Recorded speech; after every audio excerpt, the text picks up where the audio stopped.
Welcome back to Sometimes Love Isn't Enough, the Parenting Through Challenges podcast. I am your host, Angie Grant, and today I have a special guest with me. I am here to welcome Cassandra Quick. I met Cassandra many, many moons ago. We worked together at the same behavioral health clinic.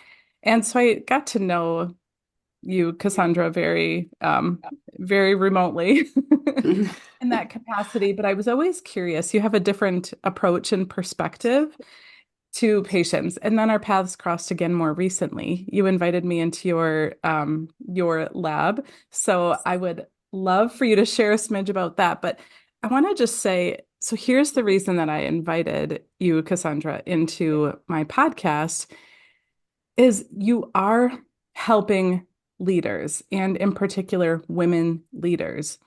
And when I think about my listeners, they are leaders, leaders in their family, and Right. sometimes leading coworkers that don't want to be led. And I thought you and I could have a really interesting conversation around this topic of our role as leaders, how to really step up as leaders, and how that really intersects with our parenting journey. So I'm so glad you're here. Well, thank you for having me. I think this is going to be just such a really useful, organic conversation that hits home for so many of your listeners. So I'm excited about that. Yeah, me too. So can you, I'd love for you to share what you do, who you serve, how you have an impact in the Yes. world.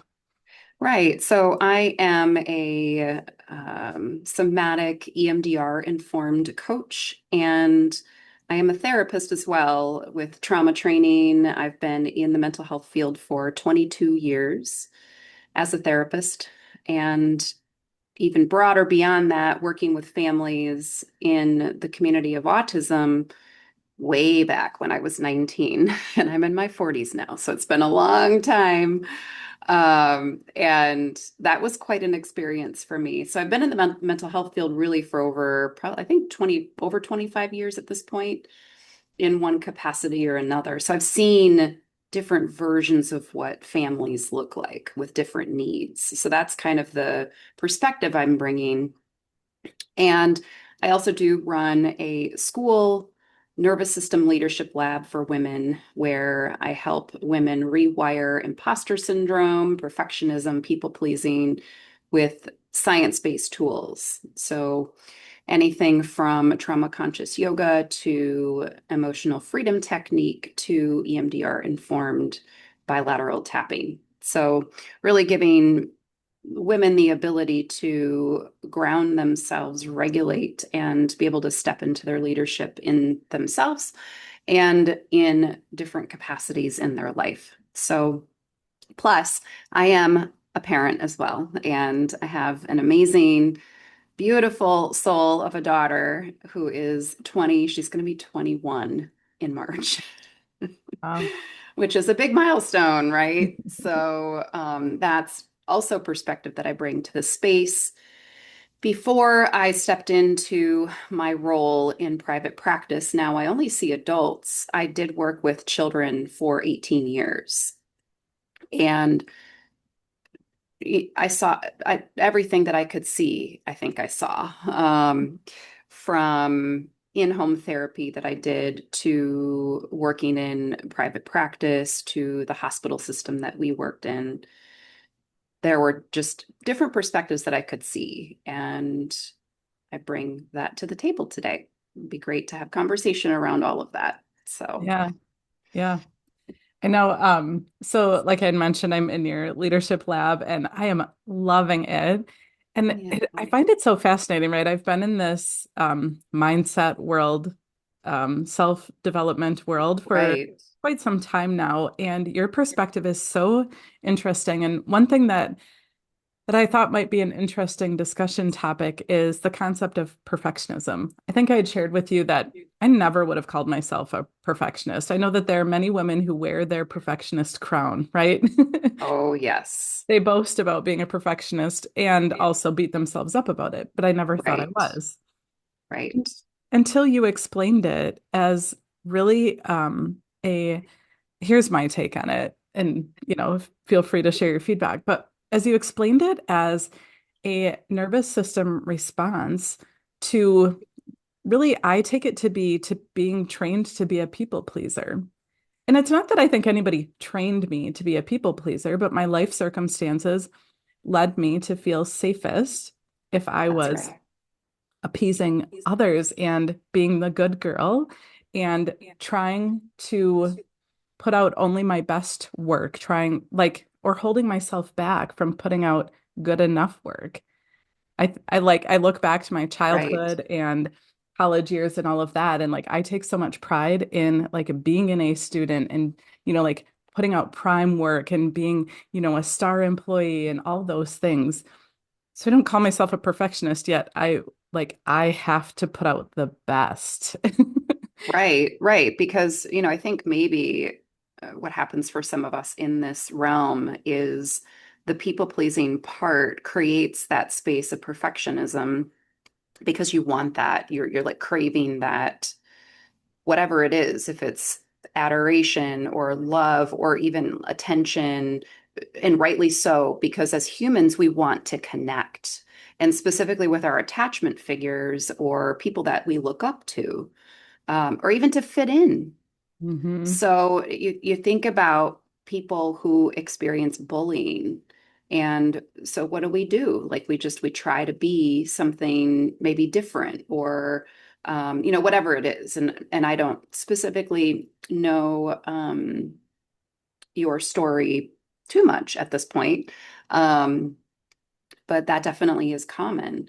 And so I think about fawning, for example, like that fawning response. So fawning is when we do some of these things, the people pleasing, and that is in response to a nervous system state. So if it's fight, flight, freeze, depending on the situation, we might react that way and stay small or whatever it might be. But part of it is really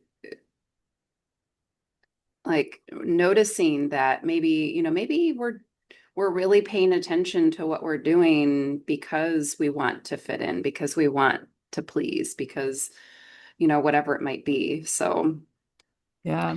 Or even like, I mean, for me, I think it's less about like through human design, I'm a 2-5 profile. I like to like this sounds silly because I have a podcast, but I like to, keep my cards close to my chest. I don't yes, I don't I don't think that I do a lot of things to like seek attention, although the yes, more I learn right, about my human design, I realize I do, but I think that yeah. my perfectionism comes from almost avoiding any type of negative attention, right? If I'm Oh, perfect, sure, my nervous right, system feels safer because if right, I am the most perfect employee or you know, submit the most perfect paper or whatever it might, right. I'm avoiding any You're type of avoiding that, yeah, uh, the like the spotlight, so to hmm. speak, right?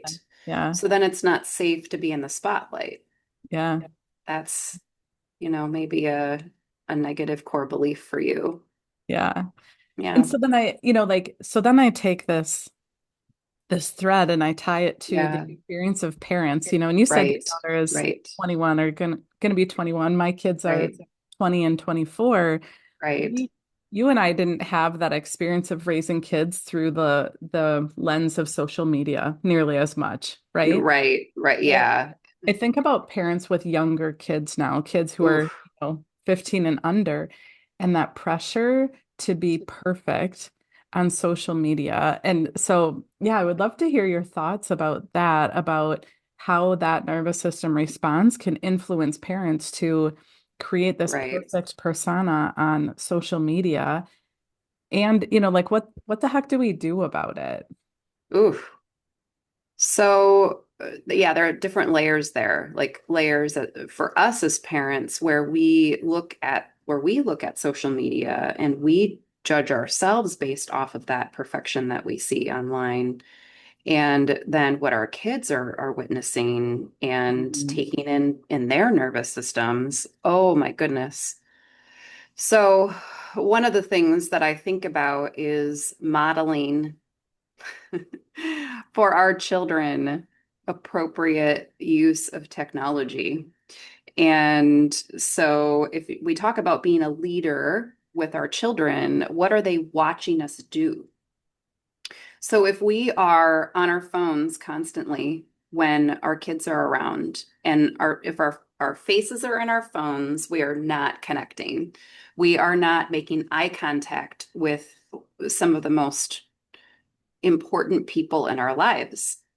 And that also is giving your kids permission to think, oh, it's totally cool just to do this, and like sometimes we do, and specifically for me, I can remember being a parent to my daughter, and I owned a business in the pandemic. I started a business, and a lot of my business was virtual, and I fielded calls. I was looking at emails and things like that, and sometimes I'd be on my phone and it would be totally business related. And she would, the best way that I could say is she would talk at me. She like it was hard for her to recognize, oh, I'm typing on my phone. I can't like my brain literally can like hear and process what you're trying to communicate with me. So I'd have to have conversations with her about, hey, if you see me typing on my phone, that means I can't hear you. You have to just wait. And then, it's not that I'm going to be on my phone for 5 minutes doing that, right? Like I can see you next to me needing my attention, but I'm in the middle of texting a client or something like that. So having good communication and sharing maybe with our kids, like, hey, I just want to let you know that I'm popping on my phone quick to check emails. Is there anything you need before, this happens? And so that shows communication. It shows that your child is important, and just like, as it goes, just have conversations around it. I think we cannot talk about not being perfect. I'm not perfect. So many times I had to rein it in or, correct this or have a conversation or own up to when I lost it, and and obviously I mean like sometimes like when we are in a position with teenagers, it feels like we're losing our minds. Like Yes. we are like they're not listening, the compliance is low, whatever it might be. Their hormones are out of control. Their brains are still developing, right? And I think that we forget that. And especially with teens, oh my goodness. I have the pleasure of being around now my partner's kids who are 11 to 15. Their bodies do not reflect their age, right? They look like they look like adults. Mhm. And so then when we as parents look at our children, we have to remember that their brains are not developed. It is our job as leaders in our families to recognize that, to know that, or not, right? But this is just prompting some insight, some awareness. Maybe look into understanding the brains of children and teens, right? There are lots of different resources out there on that. And it is really a unique situation for them in their world, in their head, in their bodies. And then for us as parents, we're taking all of that in and we have our own stressors. And so then, we as adults, what do we do after a long day? Some of us, not all of us, but what do we do after a long day? Right?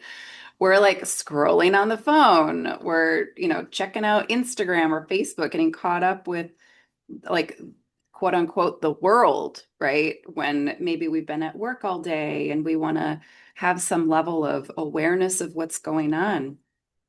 And then we get sucked into it. And that is just, I mean, the research is very clear that it is not good for our brains. It totally changes the neurochemistry. It does not contribute to happy feelings to be on social media all the time. Now, I suppose it does. Obviously, if you're consuming, your algorithm is very positive, and which I think my algorithm is pretty positive, but you know, for certain times of the year, certain things, events happening in the world, your algorithm is going to change. And so just being cautious about that. I tell my clients all the time, you're in charge of your algorithm. Like Hmm. it's you. They're targeting you for a reason because you clicked on this or that, and you can change that and block certain content or choose not to consume that negativity that you're seeing on social media, right? And because then that inadvertently affects the way that we parent our kids and how we show up in the world, how we show up in the world for our coworkers, for our teams, for our families, and just being really super aware of that in ourselves so that we can lead our kids and have conversations around like, okay, is it appropriate for you to have TikTok when you're 12? Hmm. Like there is unregulated access to certain things and content in um these media outlets, and it can be very dangerous to little brains, and especially when it is not controlled, when Yeah. it's not moderated. And so then that creates dysregulation in your kids more. So, I think like teens are already have a hard time. Preteens and teens, and like littles too. So I think, maybe 0 to 9 age range. If they're exposed to technology more than an hour a day, go out and Google that. Like, what is the recommended amount of technology exposure for kids 0 to 18? And you'll see the data. And I believe it's the last time I knew it was 1 hour. Mm. Yeah. I think. So, but it's been a while since I've been in that space. So, and that is just insanity. Like teens would laugh in your face. And maybe some of us have had our teens do that. Like, what? An hour? An hour a day? That's like before I go to school. you know? So, yeah, so I think that it it really can be a good conversation, like what are they spending their time on, and how are they regulating their nervous system? Are they creating a space for movement? Are you the kind of parent that might take your kiddo to the gym with them, or facilitate involvement in sports or clubs, because some kids aren't always into sports. Some are into clubs or art, like creative expression, like leading conversations around how are you spending your time, right? Giving them direction, because they're not going to be able to be like, oh no, I don't want to be on like, I don't, a group chat with my friends, or I don't want to not be on Fortnite, or what are the, like, I don't know what else. What are the other big video games these days? I don't even know. It's Fortnite and something else. I can't remember the other one. Roblox. That's Yeah. the other Oh. one. Mhm. So, and that's fun. That's like, and I know that some kids do that for connection time with actual friends they have in real life, right? It's like a way for them to spend time together with friends. They're having fun, they're laughing, whatever. But, still, it's like, okay, well, what else can you do with that friend, right? Are you going to their house for a sleepover and, making slime or jumping on a trampoline, or, like what other things can you do besides that?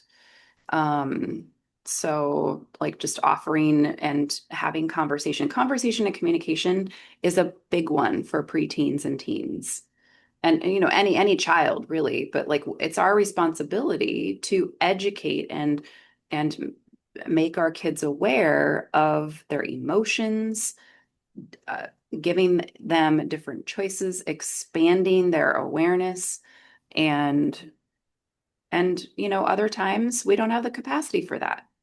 And that's okay. Like part of it is like not always being 100% on, that sometimes they're going to watch a whole day of Netflix and that's fine because you have a migraine or um, maybe there is some heavy thing going on in your world and you aren't able to navigate that and show up for your kids. One day is not, and some of us too, maybe listening to this might have some mental health concerns in our world as parents. And we can only do snippets of it.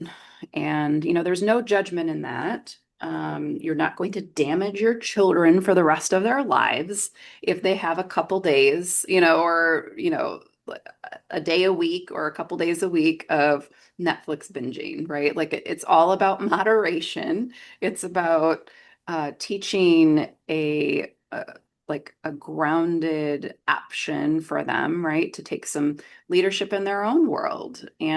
But like I can tell you as a parent to a preteen and a teen who had a phone, I can't remember. I think she had a phone when she was 12, but it could have been a little earlier than that. And I was a divorced parent at that time. And I can remember even then, she wanted to connect with her friends on Snapchat because all of them were on Snapchat and they were all talking about this thread that they were chatting about and she felt left out. And but we had a conversation around it and I was like, I think it must have been 12 because she would be too young for 10. I would not have allowed that. So she had she had Snapchat at 10 and I would monitor it, right? Like we'd have discussions and conversations around bullying and, all those things that I would see as a therapist. She got those conversations at home because I saw the worst of it in my office. So, but part of it too, I think, is kids learn through making mistakes and they learn through the experience of it. And then as leaders in our families, we deal with it. Like we deal with those maybe not even problems, but just things that are coming up in those situations. So, Wow. Well, and there was something that was kind of coming up for me as you were talking is, I was thinking a lot about that word leader.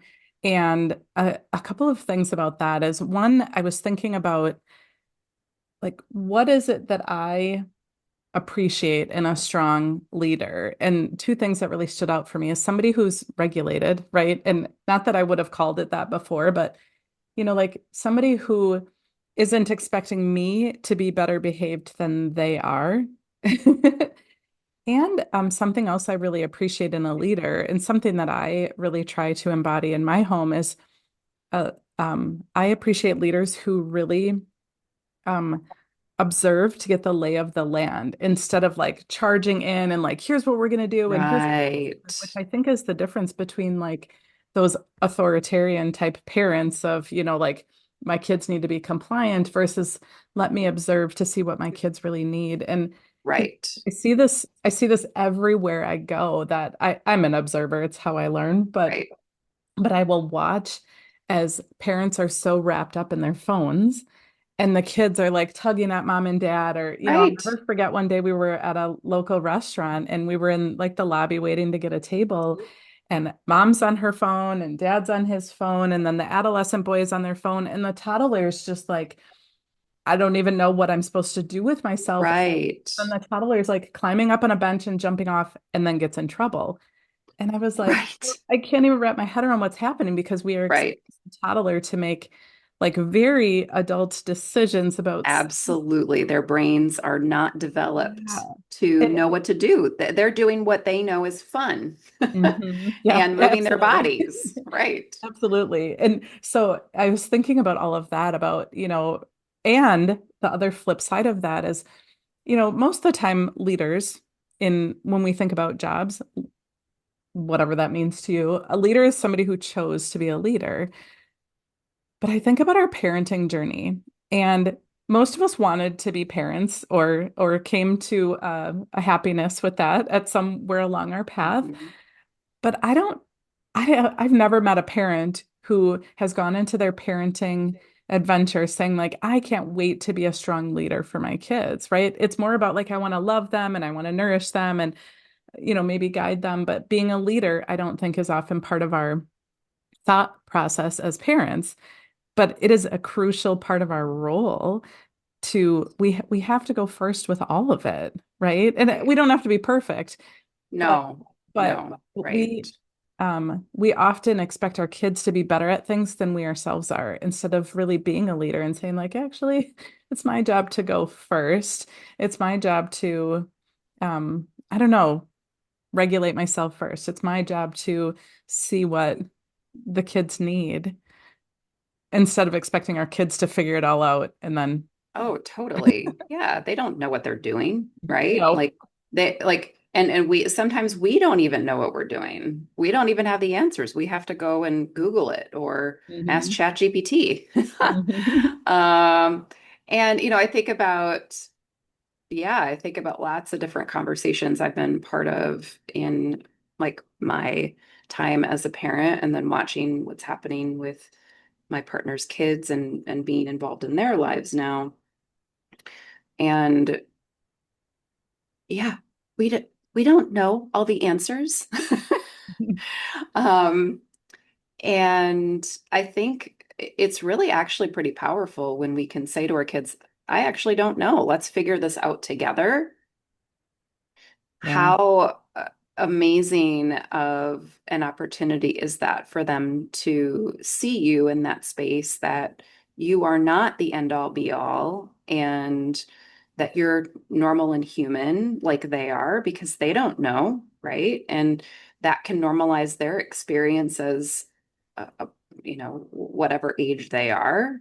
And, that you are a team together and just sort of respecting them in their own space.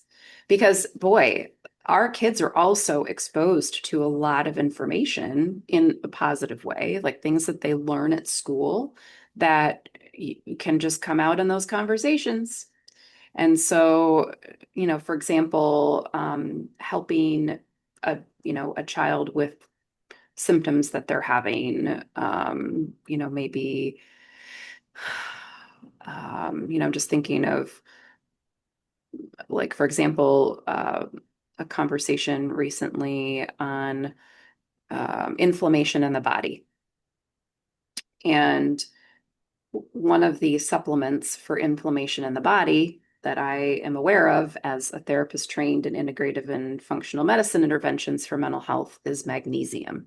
Magnesium is a huge, it's like one of the leading supplements for inflammation in our body for both physical and mental health needs. And so I knew the answer to that. And right. And so I could be part of that conversation and suggest certain things.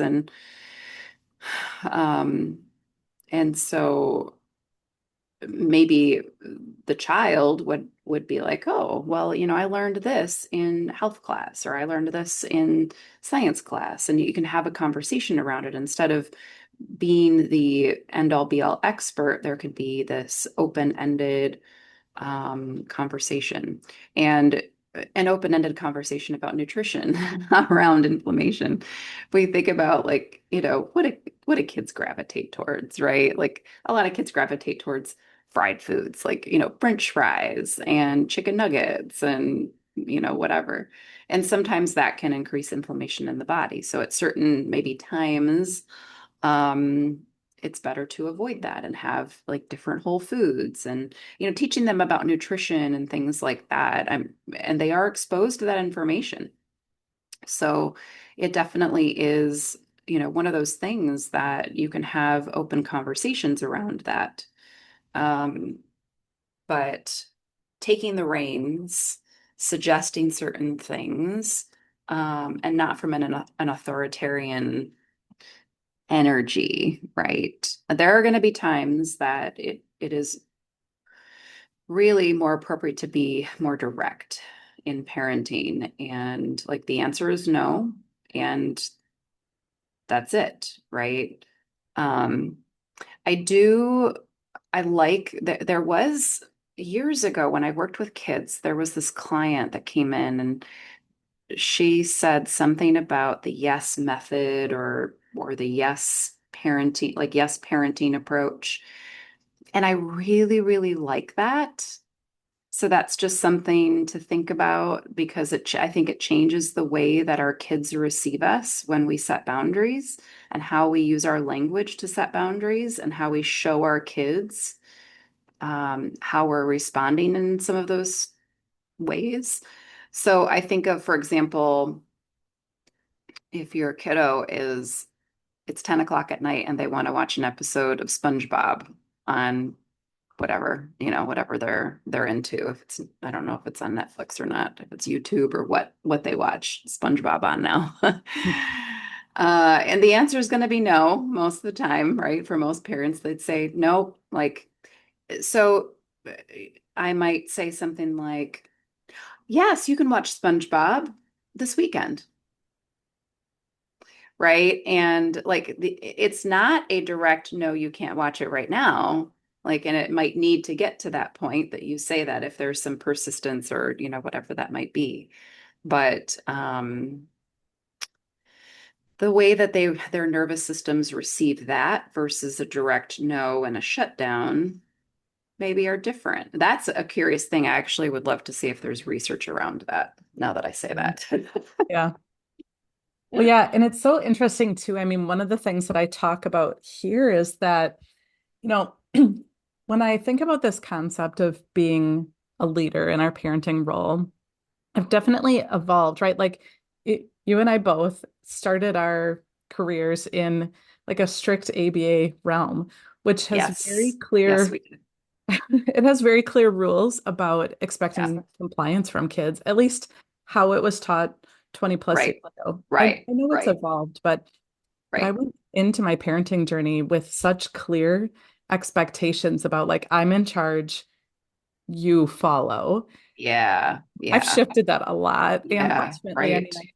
I think in the past 5 or so years, um, have decided that that didn't mesh well with my view of kids because in the past few years, I've really evolved my perspective on parenting to see that our role, it is to be a leader, but it's also to be a steward for our kids' energy. And, like you and I have talked a little bit about, I so firmly see evidence day after day about the beauty of human design. And when we show up for our kids, when we see them, instead of, I think about like, um, when I think about how I had first learned about parenting and really through the lens of ABA, Mm. I I now take that to be so much about I'm going to parent you or teach you based on what I need. I need you to be Ooh, compliant about this, this, or this because it makes my world easier, happier, calmer, more peaceful, whatever it right. might be. And none of that takes into account the unique needs of that child. None of it does. And to me, that's still a really hard pill to swallow because I mean, that's how I raised my daughter through the lens of ABA because it's what I know. Oh, sure. Right, right. Exactly. Right. But when I think about like this example of, I love that SpongeBob example because because I think about, right? So in my home, my daughter does live here with her husband. She's 24, he's 25. Yeah, They have yeah. two little ones, a 2 and a 3. Oh, And I know oh, so much about their design, and it's fascinating to watch it play out in their teeny tiny little bodies in the way they experiment and wow. explore. And one of them needs to feel powerful, and I can see it in her design where the other one needs more attention or connection. Hmm. And when I think about that idea of the SpongeBob example, they're not asking for SpongeBob yet. They don't even know who. But when I think about that idea of, like it's 10 o'clock at night and they're asking for something to really pause as a leader, right? And I'm not the parent, I'm the grandparent, but sometimes I Yeah. offer guidance. But to take that pause and take a step back and really understand what is that underlying need, right? Like, because I don't think that it's usually just like, I just want SpongeBob, right? Like, are they struggling with, Right. is there something about energy Yes. needs that they need to sleep better? Or do they Yeah, have that's a great worries point. that are going through their head that it's it kind of for the same reason we scroll social media, right? Like, do they want more Mhm. SpongeBob because if they turn it off, then their mind is just racing. And is there something we can Yes. support them energetically?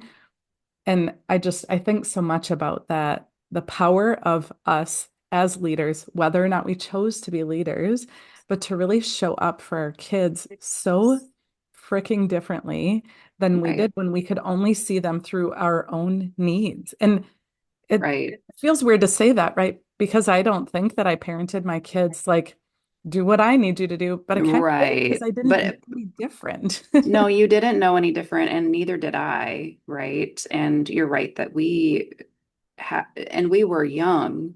Hmm. I don't know how young you were. I was 19 when I started my ABA journey. Hmm. Same. And ooh, young, right? Like, Hmm. and my brain wasn't fully developed at that time. Hmm. And so, yeah, knew what we knew and then went with it. And like the other thing that I think is really important is like we learn along the way. What do really great leaders do? They take feedback Hmm. Yeah. and sometimes criticism. And what do we do as leaders who grow from that when we make mistakes? Yeah. Because you will do that over and over again as a parent. I made so many mistakes, I don't even know how many, like many. Um, but yeah, having some grace for yourself and compassion and just you steer the ship differently when you know differently. Yeah. Yeah. And uh I think about that concept of learning as we go through this experiment of parenting because that sure wasn't how I was raised, right? Like I think about, and my dad was he was very like steady and Yeah, calm and loving.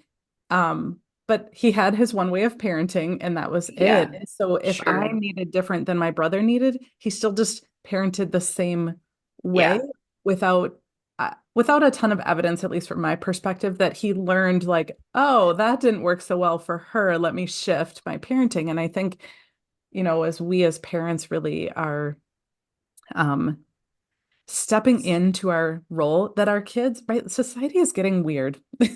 I'll just throw that out there. oh my Our gosh. kids need us to do differently than our parents did. And even if our kids are young adults, we still have this opportunity to show up for them differently and to continuously like mold the way we show up for them too, instead of just being like, nope, this is how I was taught to be a parent. This is Right, this is right, like the podium I'm going to stand on until my kid, right. right? Like it, Because I said so.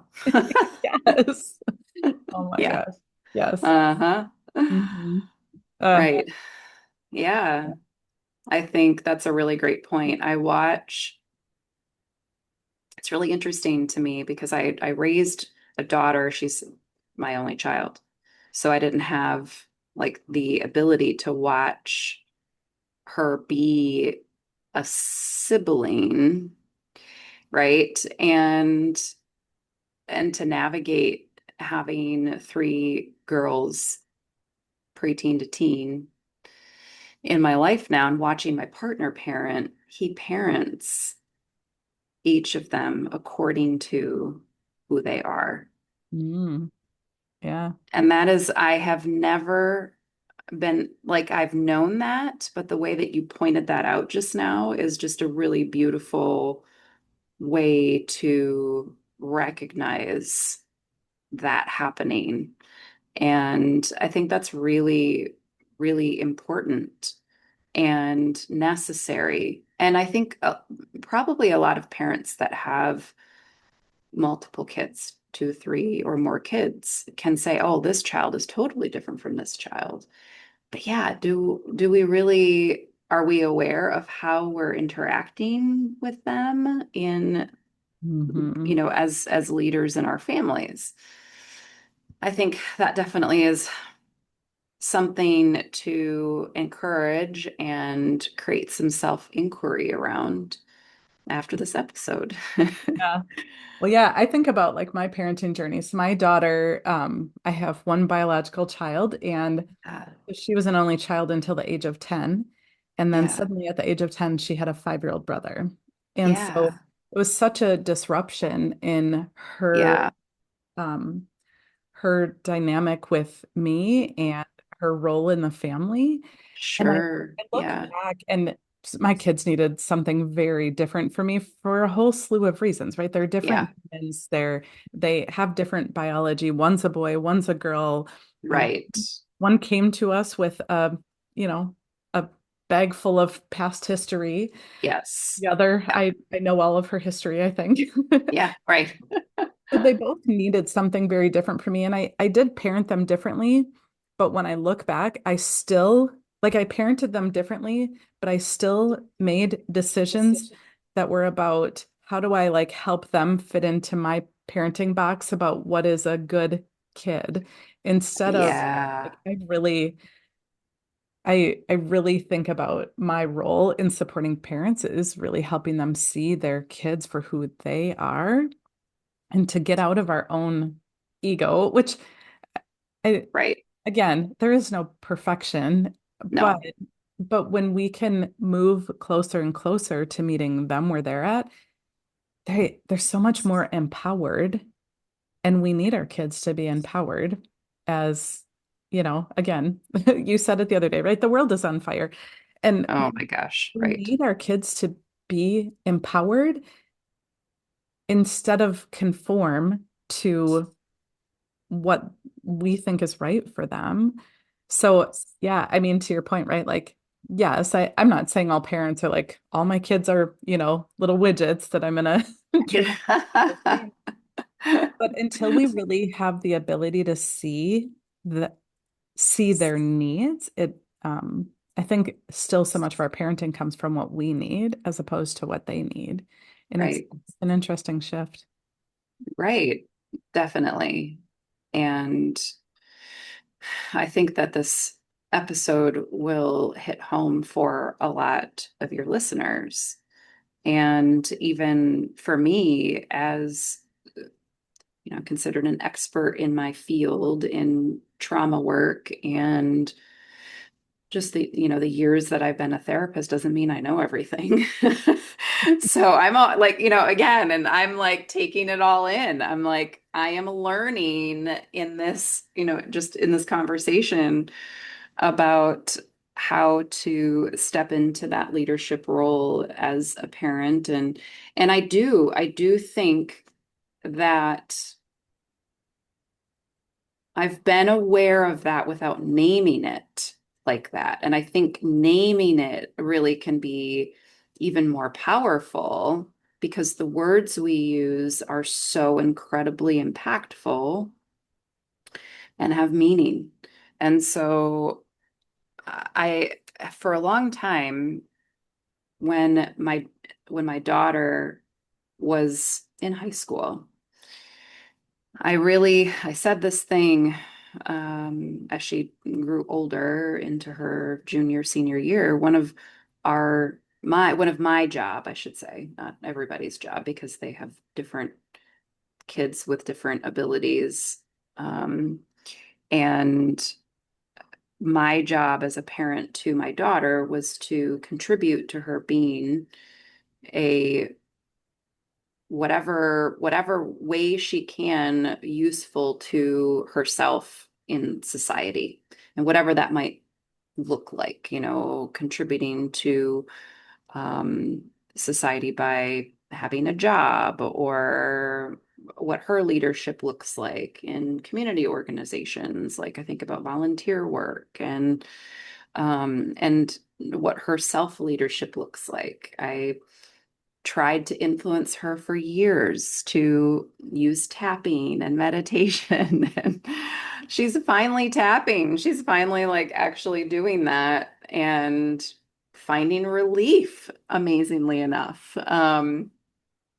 So, that and she really loved the Calm app.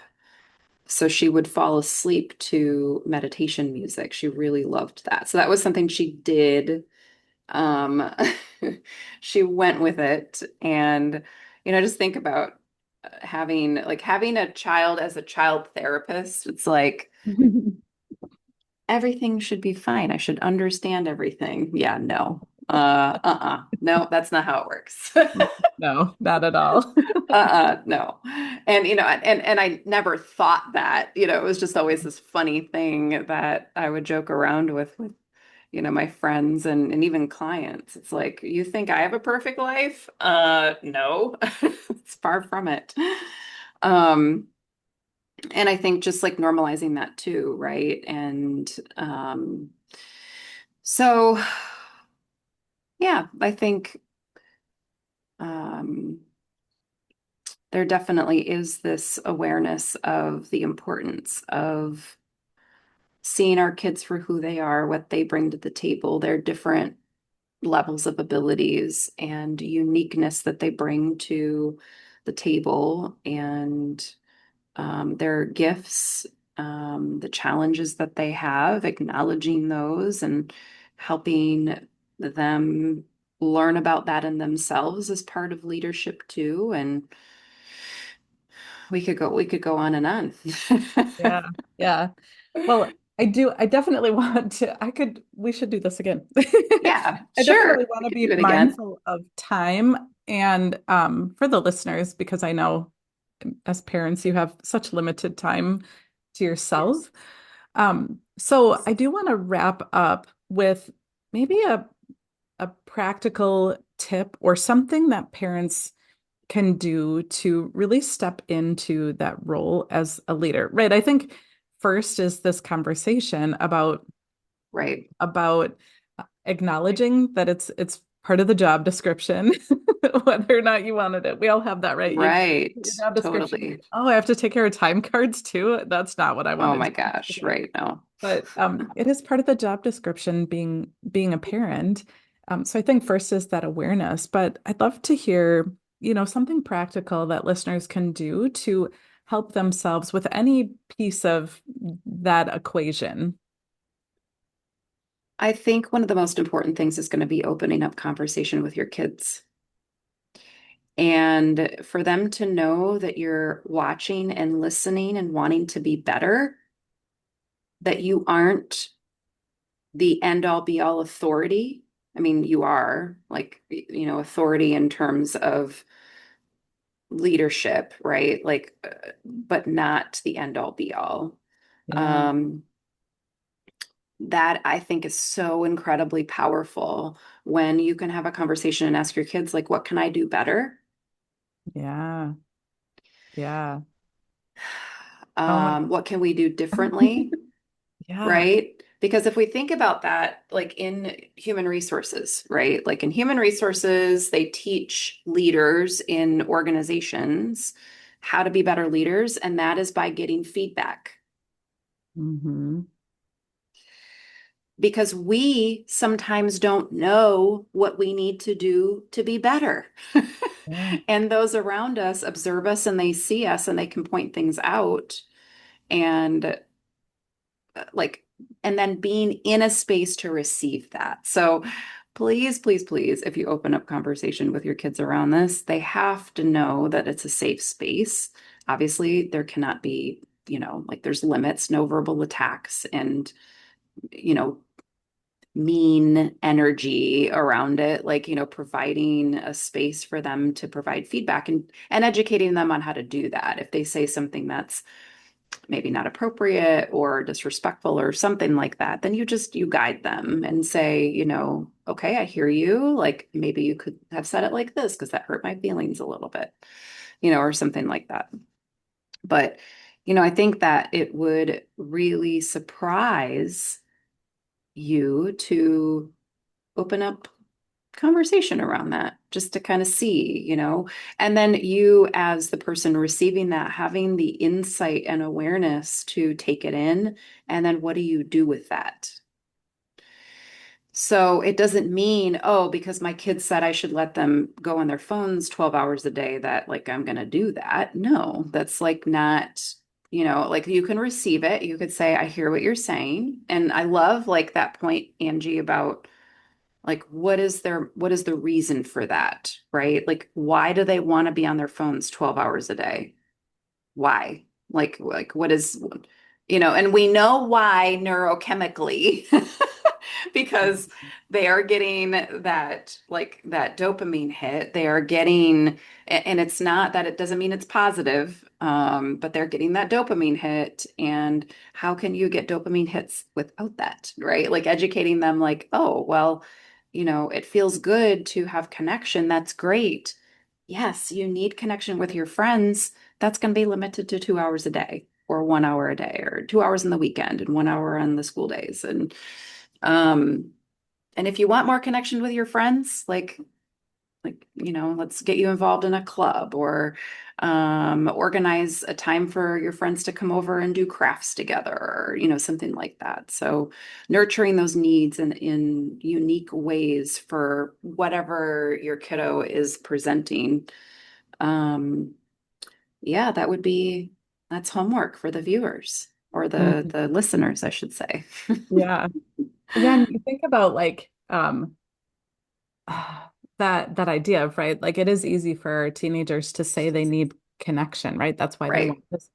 But I know energetically that I don't have research about this, but I don't think that our energy, right? Like say for example, you have a split design where you really need people so your energy flows.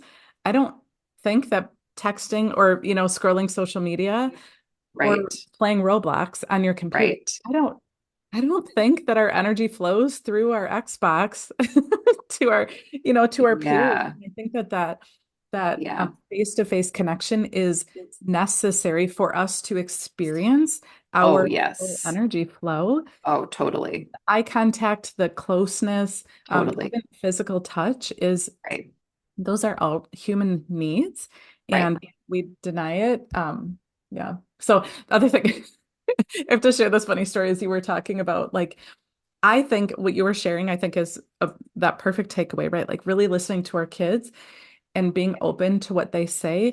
And I often say like at any age. And so Oh, we had an right. incident the other day where my partner and I are downstairs. It's the parents are putting the toddlers to bed, and I hear one of the parents, what are you doing to the 3-year-old?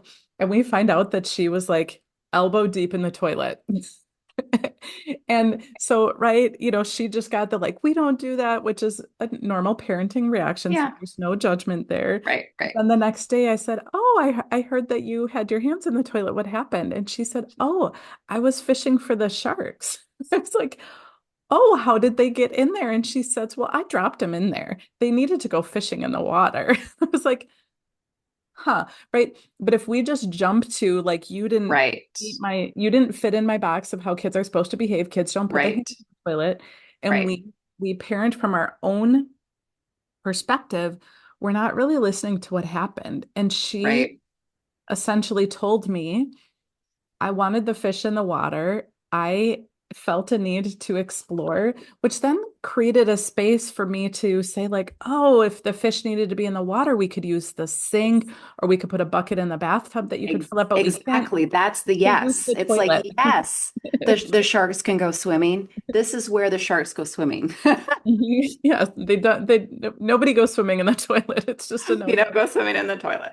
But it's just a silly but very true example of how, as parents, it's so easy to like to like want to control our kids, even when we say we Right. don't want to, right? Because we're like, oh crap, they didn't fit in my box of how kids are supposed to behave and they broke a rule and I Right. need to like parent them.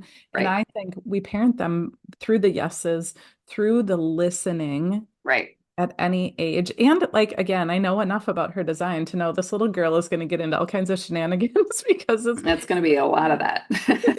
just energetically, it's how she's designed. So either we can meet her with a lot of resistance and frustration, or say, like, okay, let's anticipate that she's going to be up to, shenanigans, and let's make sure we Yeah, keep showing her how creative. to do it in a way that helps Yeah. her learn and grow and not feel shame for Right. being herself. Yeah. So we'll end it at Love that. that. I think That's a that was a great story. That's a great story. toilet diving.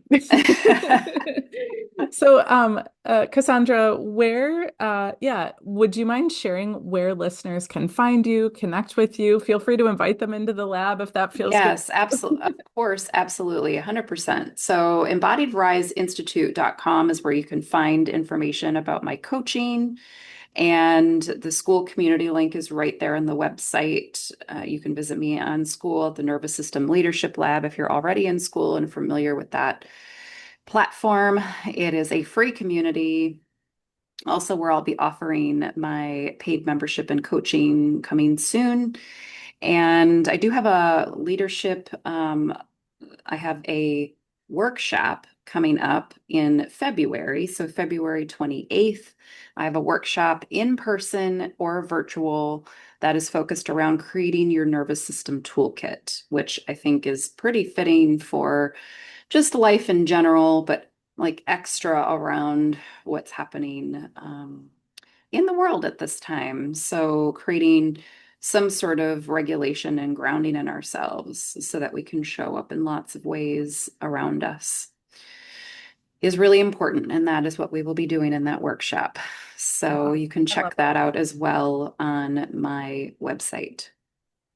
Perfect. Well, I am just so grateful that you came here to hang out with me and with the listeners today. I value your perspective so much. So thank you for sharing your gifts with us.